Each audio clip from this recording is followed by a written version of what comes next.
Hello, everyone. Thank you for tuning in. I am Jay Lee. This is Jay Lee's Corner, and this is my review, or more of a recap than a review, of Teen Mom 2. This is Season 8, Episode 12, Somewhere Else. I guess that means that is where they'd rather be, somewhere else. My camera's too close this time, but it's okay. Today's episode didn't hurt my nerves as much as it typically does. Janelle wasn't as horrible as she usually is, and, Kale wasn't as horrible as she usually is, and neither was Brianna. They weren't irking my nerves as much as they typically do in other episodes. So let's just get into this particular one. Person by person, I'll start off with... Who I'll start off with? I'll start off with Leah because she's the easy one. Leah's episode today was really simple. She was talking about her date that she went on and how she knew he wasn't the one, and how it was awkward, and she just knew that he wasn't it. And I agree with that. I think when you, as a woman, if you go on a date with someone, you kind of know if you and a guy is gonna hit it off, sort of, kind of. You know what I'm saying? Even though sometimes you can meet a person in the beginning, you can be like, oh my god, I hate him, he's horrible. But you can go on a second date and sometimes it's not as bad. But Leah needed to date around anyway. She doesn't need to get into anything serious just yet. So she was talking with Addie, basically her daughter, and it was so sad because she was talking to her friend first about how Addie doesn't see her dad Jeremy much because Jeremy works out of town, and just how she gets kind of sad sometimes. So when she was going to drop off one of the twins, I can't think of which twin she was dropping off, but she was dropping off one of the twins to Corey. Addie, the youngest daughter, was crying and was very sad because she's like, I want to see my dad too. And I was like, oh, so sad, little Addie. Oh, it was just very, very sad. And she was crying, and it was, what I liked is how Leah soothed her. In seasons before, sometimes Leah has always seemed scatterbrained to me. And sometimes when the girls are just having moments, sometimes I was looking like, I don't really like the way she handled it. Because sometimes she'll be like, just be quiet. And I know, since sometimes I didn't like the way she just handled things. This is my personal opinion. But this time I was like, I feel like Leah is more... she's less on drugs. Let's just be honest and let me say what I want to say. I believe she's just more herself. She's more clear-headed. So she could clearly see what was wrong with her daughter and clearly saw how she should respond just by saying, I love you. Your dad loves you. Your dad works out of town. He has to work, but he loves you. I like that she reassured her about her dad. And I like how she doesn't talk about the kids' fathers in front of the kids. Even if you're... I drank some water and I got coughed up. Even if you are upset with the fact that he isn't around as much, I've never seen her have that conversation in front of the kids. I have seen her have other conversations. Well, no, I think she has before. But this time she didn't, so we're not going to judge her on what she used to be. But I like how she didn't say, your dad can't be here and we just have to deal with it. She was explaining to her, I know you miss your dad. your dad loves you too, and he just has to work. So it was a thing of making her understand he's not away because he's an asshole. He's away because he just, dad has to work, dad has to make money. And what I'm saying? I like that. And after the fact, when we see that Jeremy actually calls Leah lets him know, like, hey, Addie misses you. She started crying today, and, she just wants you around, like she just misses you.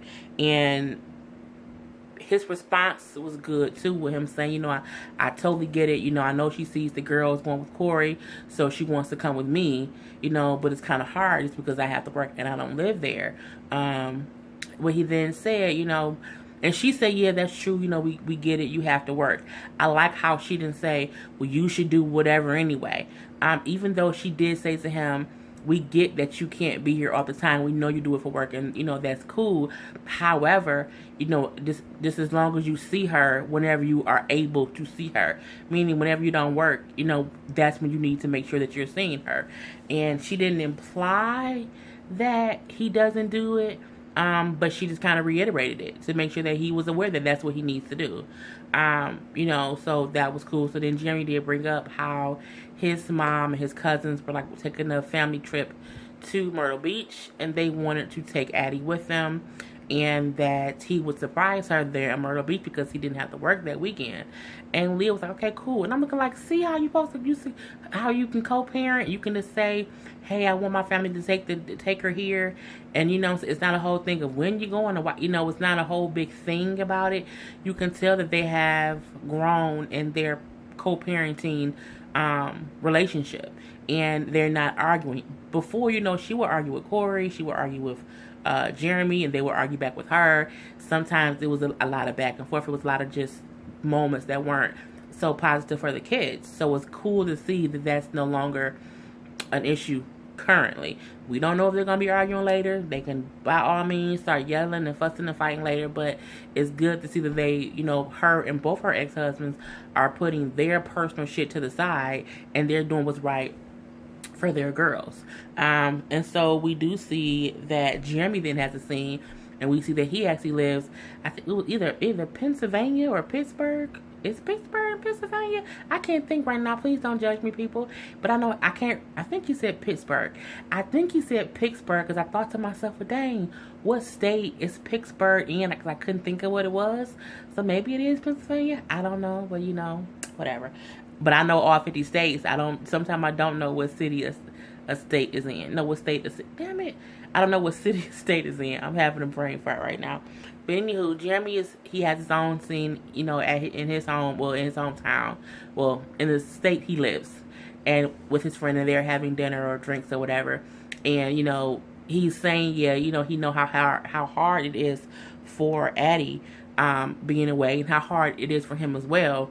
But he's like, I have to get frustrated with fans and people trying to make it seem as if I'm a bad father just because I work out of state. He was like, they don't realize what's available in West Virginia.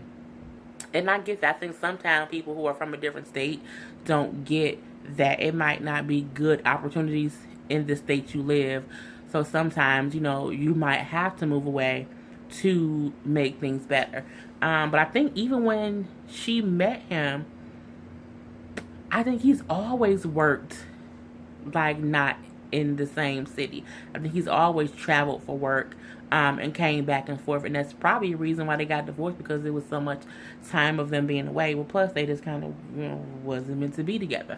But anywho, he was saying, the coal industry there is, the coal industry isn't really there anymore, and he makes more money doing what he's doing. And if you stay there, like the only jobs there is like Walmart's, Kmart's, Lowe's, and I was like, but you see that sometimes you'll see people in those kind of rural areas, and everyone works at the Walmart. Everyone works at, because that's just what is available there. And there's nothing wrong with that, but there's also nothing wrong with him wanting something more, and him being able to get a skilled job somewhere else where he can, as he said, I'm not going to let anybody, steer me away from, making money for my daughter to go towards her college fund. Say that shit again, okay? Because if you think about it, people all the time have to make sacrifices for their family. And it's not as if he's being a deadbeat dad. He's not. He's around as much as he's around, but I'm assuming he's helping her financially, because she never complains about that. Typically a parent would be like, well, he not only is he not around, he not even helping me financially. And she's never complained about that. She just says he is away a lot because he's working. So, we have that whole thing. And then the ending scene of Leah's whole story is, he does surprise Addie. Addie's happy. He's happy. And the whole little family has a come to Jesus moment at the beach. Let's see, Kale's story. I'm thinking, was this like a throwaway episode? Like, they just not have a lot of footage and they wanted to give an extra episode? And because this is an extra episode this week. So I'm like, maybe they just, I don't know. Because now, I'm thinking not a lot happened. So, we had that whole thing with Leah, going to Kale. Kale is finally finished with school. And, her whole thing was just about her being finished with school. There was one small scene of Joe who was FaceTiming his dad, just letting his dad know about the little issues he's having with Kale, and how he tried to talk to her about splitting custody or splitting time, how she was, cussing and fussing and fighting and didn't agree with it. And his dad was like, yeah, I know how she can get, which is crazy when a person know how difficult you are beforehand, because Kale is like that. But his dad said, just do what you have to do. And Joe was like, well, yeah, I filed the paperwork, so we're just waiting for it to be handled. And his dad does say, well, maybe it'll be settled before you guys have to go to court. I hope it does, because I feel what he's asking for is fair. He just wants half the time with his son, and some people don't have that, and she should be lucky of that. And again, you're gonna have 3 kids, so that gives you a break to do what you need to do. So then you can't say, I have so much to do, I have 3 kids, if you have both. Because my thing is, when you have, this is my thing about single parents. When you are a single woman with a child, it doesn't make you a single parent if the other parent, if the father is helping you half the time. You know what I'm saying? Like, that doesn't make you a single parent. I feel like you're only a single parent if you have no help. You are absolutely a single parent. Kale isn't a single parent. She was a single parent when her mother and her family were not helping her. But now, what we are currently, you have Javi who helps you. You also have Javi family who we have seen. They have, taken Isaac or Lincoln to help. They babysit and all the good stuff. You have Joe. You have V. Even before, you had Joe's parents too. So, now where you are currently, you aren't a single parent. You are a single woman who has a child, who you are lucky enough to have both fathers actively in your children's lives, and who you don't have to pester to help you. You don't have to beg, for them to come see their kids to help you with, you don't have to beg for that kind of stuff. And sometimes I feel like she should be more appreciative to Javi and Joe, just based on the other women on the show who she sees who has a hard time with the fathers of their children, or just who, Farrah, who's the father passed away. Janelle, who, she's a whole different mess. Brianna and her baby father issues. I'm trying to think who on the first show besides Farrah, who doesn't have, even Adam and Chelsea. Adam is what I'm saying? Like Macy with how Ryan is. You should be happy that you literally have 2 men who not only accept their own child, but is nice to the other child who isn't theirs. And I'm pretty sure when you have this third, well, she's had the third baby right now, but the third child wouldn't be looked at any differently. You know what I'm saying? So it's like, you better hope your third baby father is as wonderful or as good or as connected to his child as Joe and Javi are to theirs. So, you know what I'm saying? Say your blessings, Kale. You know what I'm saying? Don't take that for granted. So they do show Kale is in school, and she seemed like this is her last day. She's finally finished. That is a great accomplishment.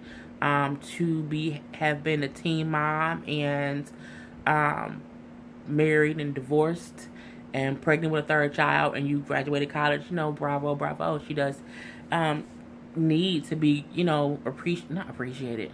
What's the word? She get accolades. I can't think right now for some stupid reason. But I'm like, why you bring your kids to school with you?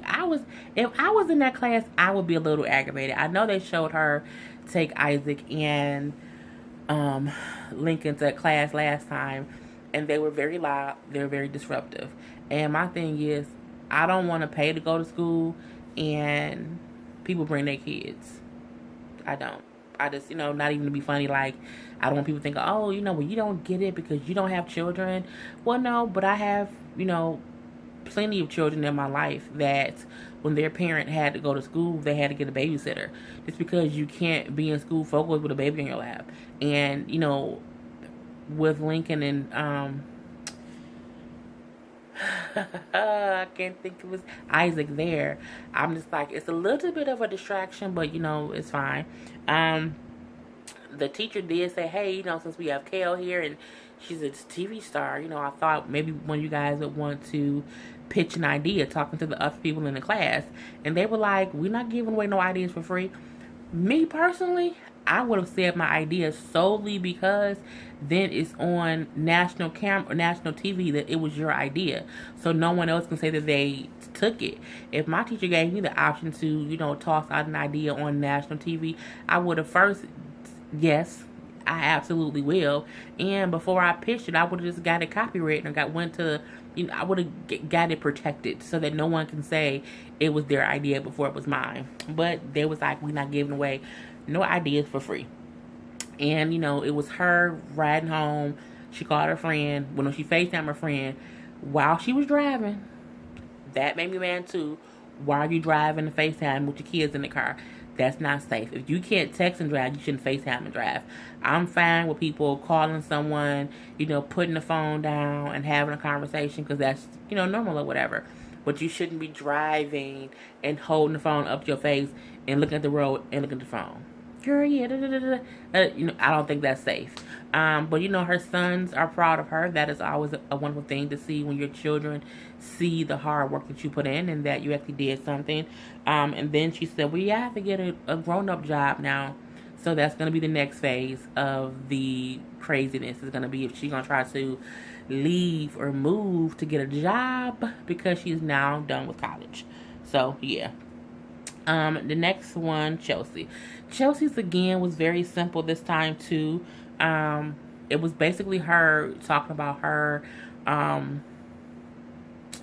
frustration with the whole thing of Adam being on drugs and Aubrey still having to go over there to visit and to see him.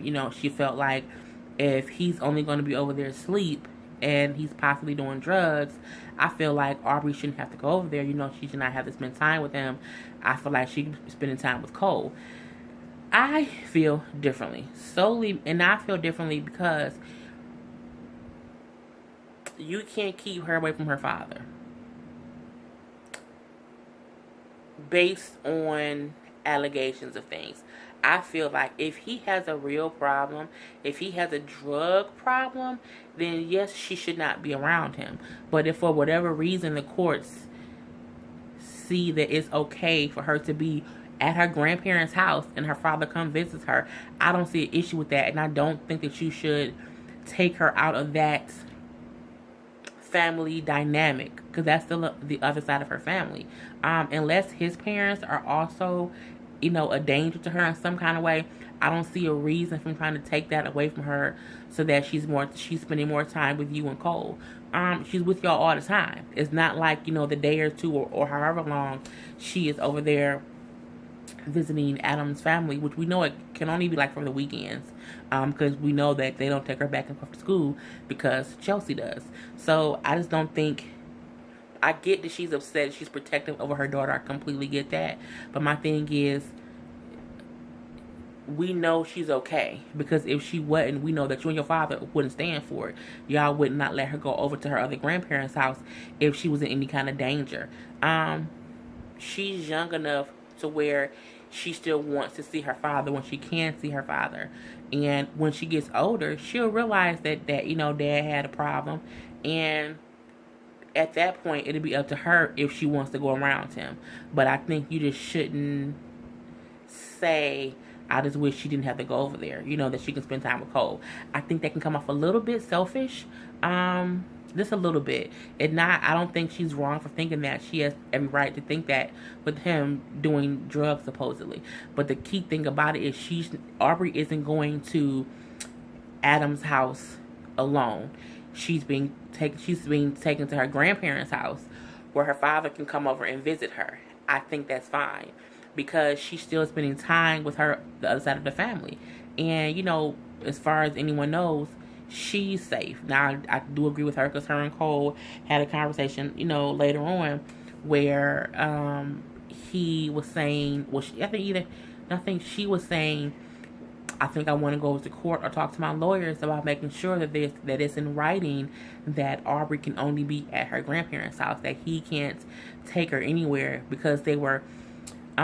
She went to her father's office, and her father's a dentist, and now he can do Botox. I don't think I would go to a dentist who does Botox. I just don't. I don't know why, but I think her dad is great. I love her dad. He's so supportive. But while they're there, because her friend was getting Botox, she brings up the whole Ryan thing. Because at this time, Teen Mom OG is airing, and that whole situation with Ryan being clearly high behind the wheel, driving to his wedding. So they're watching that whole episode and things, and that's what made her feel kind of bad about Adam's situation, because she was like, what if his parents let him take her somewhere and they're driving and he's high and something happens. So later on when her and Cole are talking, because Cole is saying, it upsets him too because he's worried about it. So they want to get something, because like I know that his parents probably let him take her somewhere. Like I think they have before. So that's what makes Aubrey. That's what makes Chelsea said, well, you know what? I think I'm going to talk to my lawyer. It's about getting it in writing that he can't do that.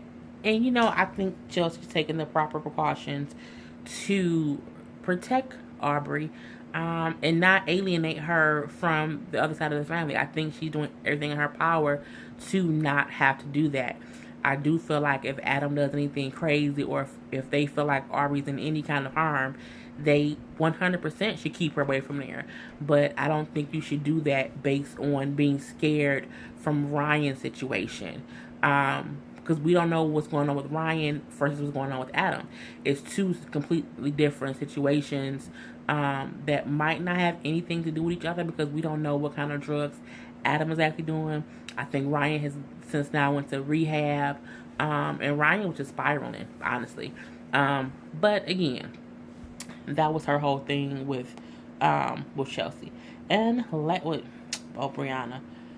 Brianna and I'll do Janelle first. Janelle was simple too. Jace came over, and Jace ended up having to go back home when it was over. He was there for the weekend. The weekend went good as far as we know. Janelle was talking to him a little bit, asking him if he was scared of David. Because she told him, we're going to go, I want to spend some time with you alone. So we're going to go to, what did she say? We're going to go to St. Thomas. And he was very excited. And then she said, yeah, we're only going to take you and then the other little girl. And then he was like, oh, is David coming? And she was like, yeah. You like David, don't you? And he was like, yeah. And then she's like, okay, because you told your kind that you were scared of him. He was like, no. And then she's like, oh, well, that's what she told, your grandmother. Well, Mima. My thing is, I don't think that's the conversation to have with Jace. I think there's ways to talk to him about that without trying to make him feel like if he confides in another adult, that adult is going to tell you. And then he's going to kind of feel like he's a little bit in trouble. You know what I'm saying? Because of course he wouldn't tell you that. So if he told someone else that, there's a way to say, or not even say anything. I think there's a way to have them be around each other to make him feel more comfortable around David, just in case he did feel scared. Or talk to David and say, hey, Jace at times might be scared for whatever reason.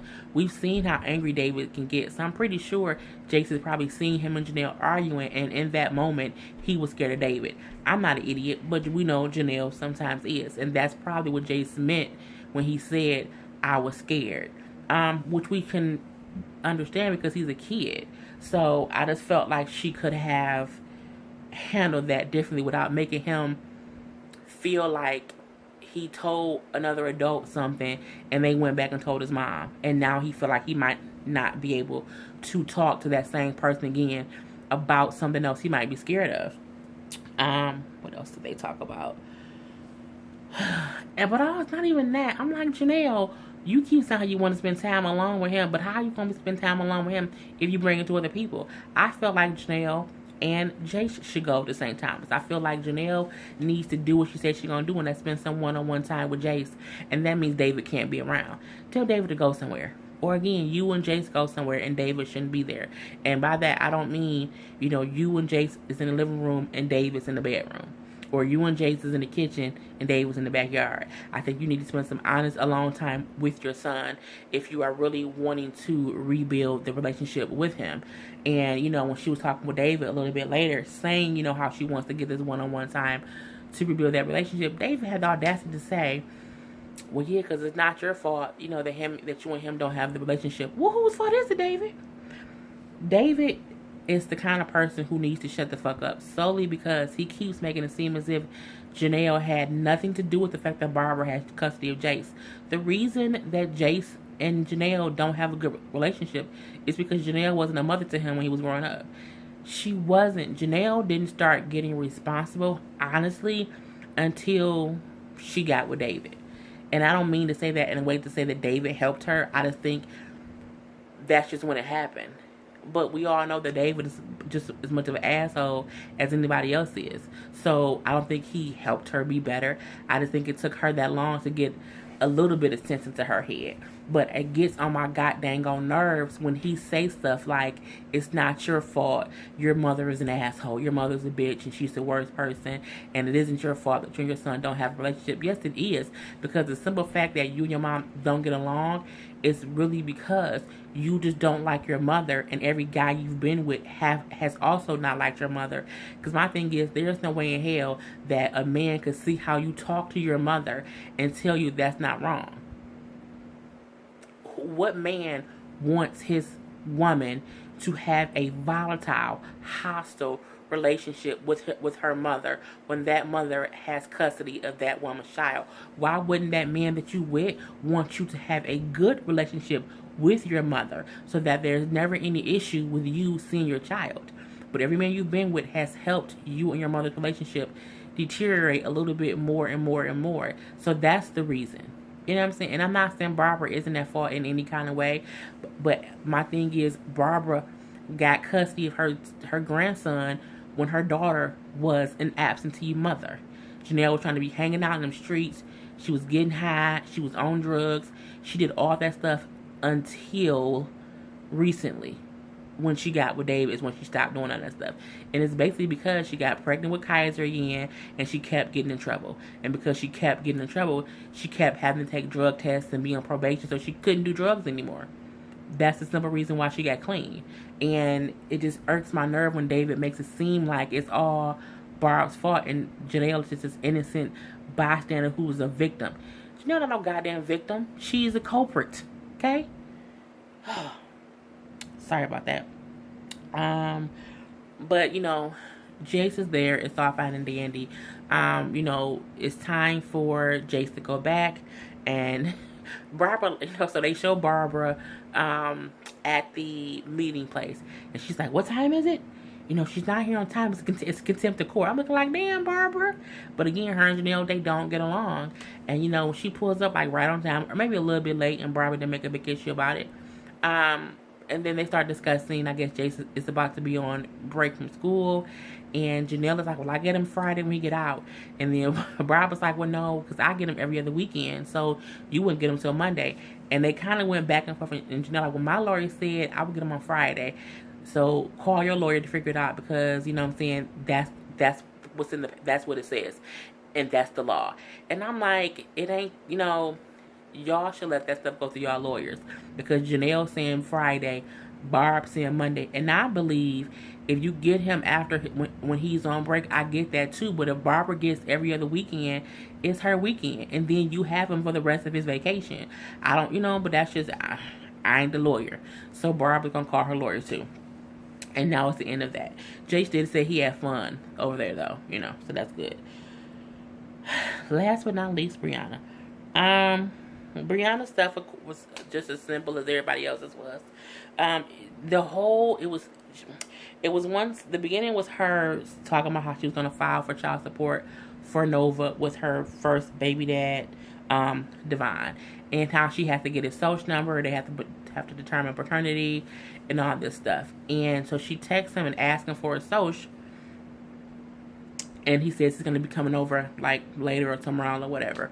And he comes over and he fills out the paperwork. He doesn't give her any issues about it. He was kind of calm, because she was like, yeah, I need your social number. You know, they want to determine paternity, but since you know you're her dad, you really can just sign something saying I'm her father. We can get it notarized, and that's it.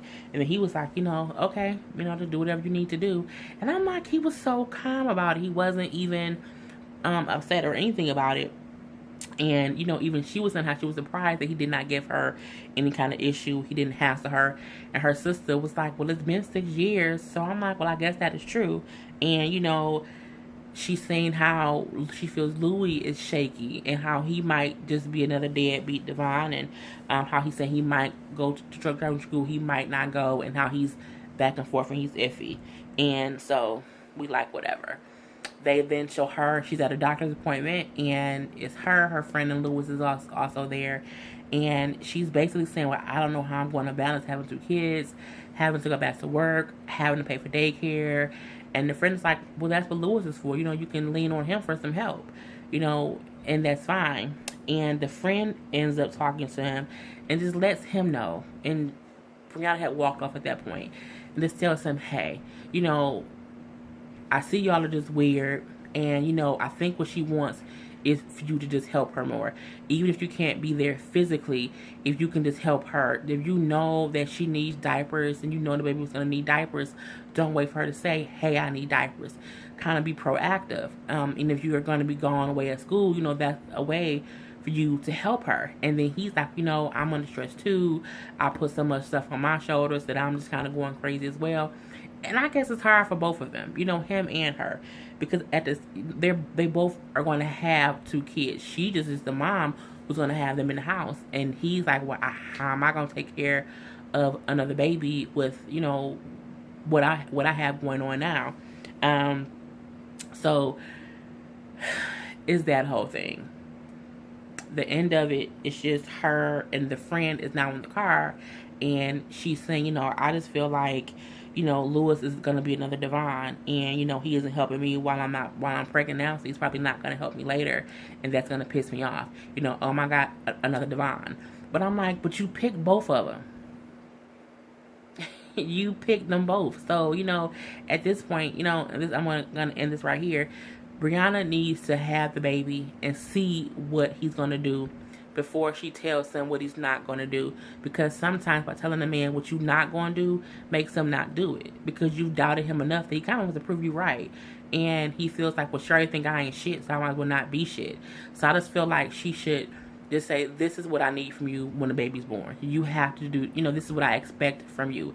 And give him a chance to do it. And then if he don't do it, then tell him he a piece of shit. So this was my review or recap of Teen Mom 2. So I will see you guys next time. I am Jay Lee. This is Jay Lee's Corner.